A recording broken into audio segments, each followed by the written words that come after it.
안녕하세요. 막장 인류사입니다. 오늘 이야기는 유언장이 공개되는 순간 모든 것이 뒤집힌 한 집안의 기록인데요. 제목 그대로예요. 시댁 유언장 공개 며느리의 비밀 계좌가 터졌다. 믿기지 않으시죠? 그런데요, 이런 이야기는 멀리 있지 않아요. 지금 이 순간에도 누군가의 집 식탁 위에서, 친척 단체방에서, 그리고 조용한 변호사 사무실에서 벌어지고 있을지 몰라요. 이 이야기는 실제 사연에서 모티프를 얻어 가상으로 재각색한 콘텐츠입니다. 등장인물과 장소는 모두 허구예요. 시작하기 전에 부탁 하나 드릴게요.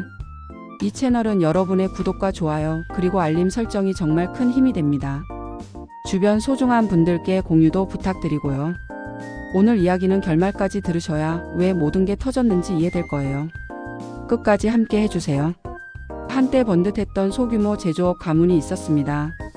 남편 민수는 장남, 아내 세연은 며느리, 둘 사이엔 5살 딸 할인이 있었죠. 시어머니, 그러니까 김 여사는 남편이 세상을 떠난 뒤 작은 공장을 지키느라 평생 손에서 기름 냄새가 떠나지 않았던 분이에요. 작은 아들 준호는 언변이 화려했고 집안 어른들 모임에서 늘 효자 소리를 들었죠. 장남 민수는 겉으로는 성실했지만 밤늦게 돌아오는 일이 잦았고, 어머니의 퇴직금으로 시작한 투자는 번번이 실패했어요. 가족에게는 곧 크게 벌어올 것이라고 말했지만 통장에는 원금과 이자에 사라진 자국만 남았죠. 반면 간병과 살림은 대부분 세연의 몫이었습니다. 김 여사의 약봉투 날짜와 식사 시간을 지키는 사람도 병원에 모시고, 가 의사 설명을 꼼꼼히 메모하는 사람도 세연이었죠. 이런 집에서 균열이 나기 시작한 건 참 이상하게도 조용한 봄비가 내리던 날이었어요. 문제의 발단은 아주 사소한 순간에 찾아왔습니다. 김 여사가 집 안 욕실에서 미끄러져 큰 병원으로 옮겨졌고 잠시 의식을 잃었어요. 응급실 대기 의자에서 멍하니 앉아있던 세연의 폰에 문자 한 통이 울립니다. 발신인은 은행. 비상계좌 자동 이체 완료. 세연은 잠깐 눈을 의심했어요. 본인 명의의 계좌인데 기억나지 않는 이름. 비상계좌. 누구와 약속해 이런 계좌를 만들었지? 그날 밤 김 여사가 중환자실로 옮겨진 뒤 세연은 병실 소파에서 꼬박 한숨도 못 잤어요. 머릿속에서 같은 말이 맴돌았죠. 비상계좌. 비상계좌. 그리고 아침이 되자 가족 단체방에 알림이 떴습니다. 유언장 개봉 일정 확정. 다음 주 화요일 변호사 사무실. 보낸 사람은 작은 아들 준호였어요. 그때부터 민수의 태도가 달라졌다고 세연은 말합니다. 당분간 카드값 내가 좀 막아. 내가 곧 큰 계약이 잡혀. 이런 말은 낯설지 않았지만 이번엔 이상하게 집요했죠. 저녁이면 술 냄새를 풍기며 돌아와 누워있는 장모의 방 앞에서 한숨을 쉬고 세연의 눈치를 봤어요. 그러다 어느 밤 민수는 세연의 블라우스 주머니에 손을 넣어 무언가를 꺼내려다 멈췄습니다. 비밀번호. 내 통장들. 그리고 너 비상계좌 있지? 그는 그 단어를 정확히 알고 있었어요. 세연은 숨이 멎는 줄 알았죠. 누구에게도 말한 적 없는 단어. 그날 이후 민수는 마치 자신이 알아야 할 권리가 있는 사람처럼 굴었습니다. 어머니 돈 결국 다 우리 돈이야. 나 장남이야.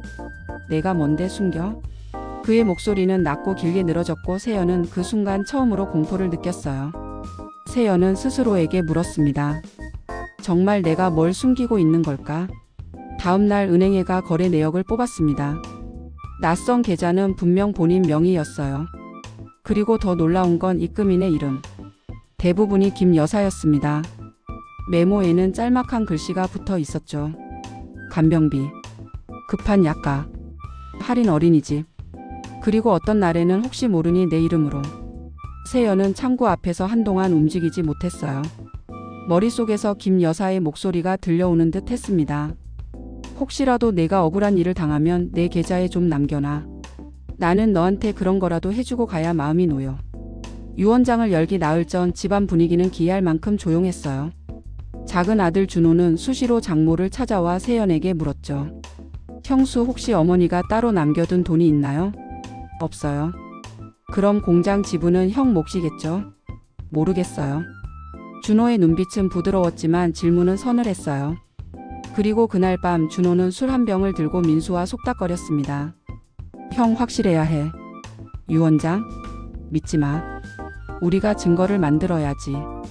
다음 날 세연은 집 거실에서 이상한 소리를 들었습니다. 딸 할인이 낮잠에서 깬 듯 뒤척이는 소리와 낯선 기계음. 현관 앞 작은 장식장 위에 조그만 검은 것이 깜박이고 있었죠.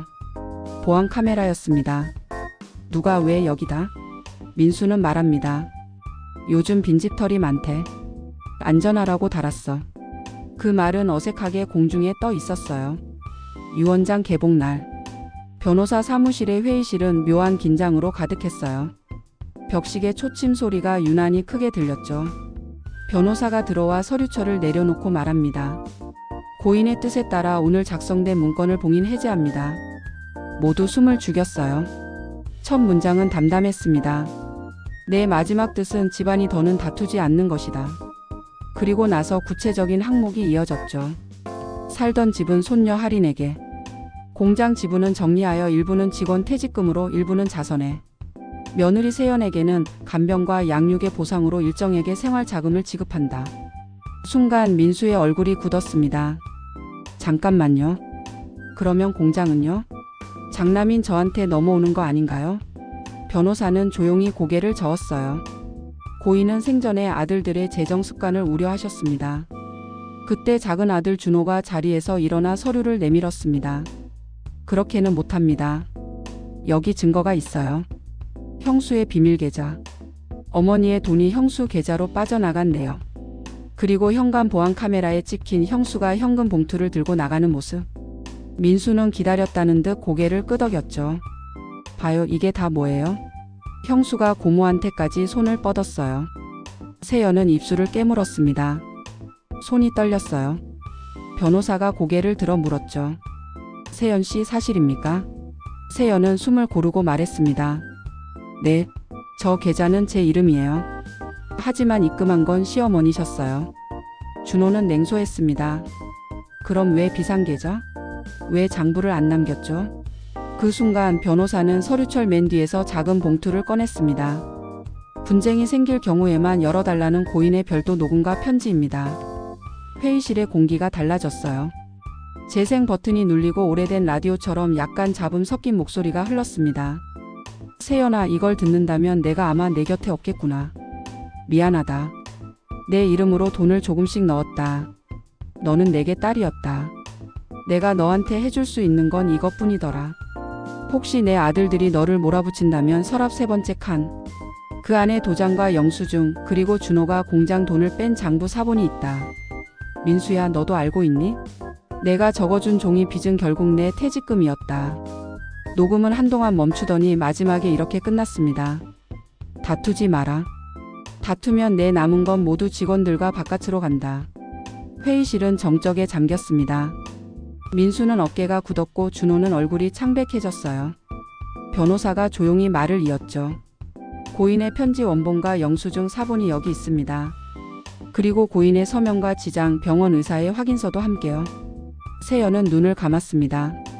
그동안 자신을 사소하게 건드렸던 민수의 말들, 준호의 부드러운 미소, 밤마다 들리던 현관 비밀번호 소리. 모든 퍼즐 조각이 맞춰지는 순간이었어요. 그리고 그 다음 장면은 누구도 예상하지 못했죠. 집으로 돌아온 그날 밤 서랍 3번째 칸은 생각보다 무거웠습니다. 오래된 장부가 4권, 도장이 2개, 그리고 봉투 하나가 있었어요. 봉투에는 김 여사의 글씨로 이렇게 적혀 있었죠. 혹시 내가 위험해지면 이걸 변호사에게. 장부에는 작은 아들 준호가 공장에서 빼간 금액, 거래처와의 허위 계약서, 민수가 작성한 차용증 사본이 모조리 묶여 있었습니다. 세연은 손이 떨렸지만 차분히 사진을 찍고 봉투를 다시 덮었습니다. 그리고 현관에서 발소리가 났어요. 민수와 준호가 함께 들어왔습니다. 형수, 얘기 좀 해요. 세연은 말없이 거실 조명을 한 단계 낮췄어요. 그 순간 민수의 휴대전화가 덜덜 떨렸고 화면엔 변호사 이름이 떴죠. 짧은 메시지. 내일 오전 고인의 유언에 따라 내용 증명 발송. 민수의 눈이 흔들렸어요. 이쯤에서 합의 보자. 집은 우리 내 생활비는 조금 더 얹어줄게. 준호는 말끝을 흐리면서도 고개를 끄덕였죠. 형수, 이렇게까지 하실 필요 없잖아요. 세연은 조용히 웃었습니다. 그렇게까지? 누군가의 간병을 낮밤으로 하다 보면 사람의 말이 얼마나 가벼워지는지 배워요. 그리고 증거의 무게가 얼마나 묵직한지도요. 준호가 얼굴을 찡그렸고 민수는 소파 팔걸이를 꽉 쥐었습니다. 그날 밤은 오래도록 끝나지 않았어요. 차가운 말과 뜨거운 분노가 교차했고 딸아이 할인이 깰까봐 모두 목소리를 낮추려 애썼지만 결국 문이 쾅 닫히는 소리가 2층까지 울렸죠. 다음 날 내용 증명이 발송되었고 변호사는 재산 분할과 유언 집행 절차를 시작했습니다. 장부 사본은 공장 경리에게 전달됐고 준호는 얼굴이 하얗게 질려 사라졌다가 며칠 뒤 나타났죠. 그 사이 민수는 술에 취한 채 세연에게 전화를 걸어 너 때문에 집안이 망했다고 소리쳤습니다. 세연은 그 전화들을 녹음하지 않았어요. 대신 짧게 대답했죠. 집안이 망한 게 아니라 숨겨진 게 드러난 거예요. 결과는 생각보다 빨랐습니다. 공장 부채 일부는 정리됐고 직원들의 체불급여가 먼저 지급되었어요. 집은 고인의 뜻대로 할인의 이름으로 신탁되었죠. 세연에게는 일정에게 생활자금이 지급되었고 준호는 장부의 내역 때문에 조사를 받았습니다. 민수는 이혼 의사를 밝혔지만 곧 입장을 바꿨죠. 합의금과 양육비 그리고 본인의 채무 문제를 동시에 감당할 자신이 없었던 거예요. 세연은 한 달 고민 끝에 결정을 내렸습니다. 아이와 자신을 위해서 그리고 김 여사가 남긴 목소리의 무게를 지키기 위해서. 집 앞 은행에서 세연은 비상계좌의 일부를 생활비로 옮기며 속으로 중얼거렸죠. 고맙습니다, 어머니. 이제 저는 저를 지킬게요. 이 일은 당사자들을 넘어 주변 사람들에게도 큰 파장을 남겼습니다. 친척 모임은 산산이 흩어졌고 공장 직원들은 속으로 서로를 의심했죠. 그동안 누구 편이었지? 그러나 시간이 지나며 그들의 표정은 조금씩 달라졌습니다. 체불급여가 입금되었고 거래처들에겐 진심 어린 사과문이 전해졌어요. 한참 뒤 동네 사람들이 말했습니다. 그 집 며느리 있잖아. 끝까지 간병하던 사람. 그분이 없었으면 다 무너졌을 거야. 믿어지시나요?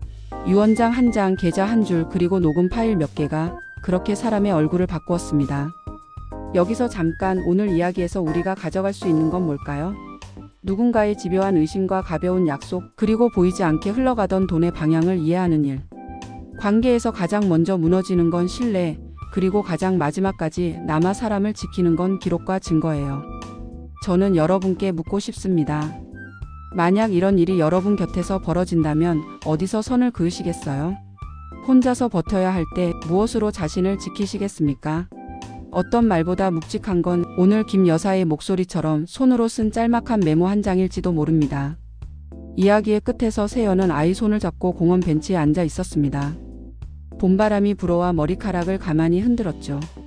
아이가 물었습니다. 엄마, 할머니가 준 저금통 나 그거로 그림 물감 사도 돼? 세연은 웃었습니다. 그럼. 근데 우리 약속 하나 하자. 나쁜 말로 사람을 흔드는 사람들처럼 살지 않는 거. 아이는 고개를 끄덕였고 그 순간 세연은 알았어요. 자신이 지킨 것이 단지 돈이나 집이 아니라는 것을요. 사람의 삶, 그리고 김 여사가 남긴 가장 마지막 부탁. 다투지 말라는 말이 아니라 진실로부터 도망치지 말라는 목소리. 오늘 이야기는 여기까지예요. 믿기 힘든 이야기였나요? 아니면 어쩌면 너무나 현실 같은 이야기였나요? 여러분의 생각을 듣고 싶어요. 댓글로 남겨주시고 오늘 영상이 누군가에게 도움이 될 것 같다면 주변 소중한 분들께 꼭 공유해주세요. 끝까지 함께 해주셔서 고맙습니다. 다음 이야기에서도 우리는 진실을 조금 더 가까이에서 바라보게 될 거예요. 구독과 알림 설정 잊지 마세요. 감사합니다.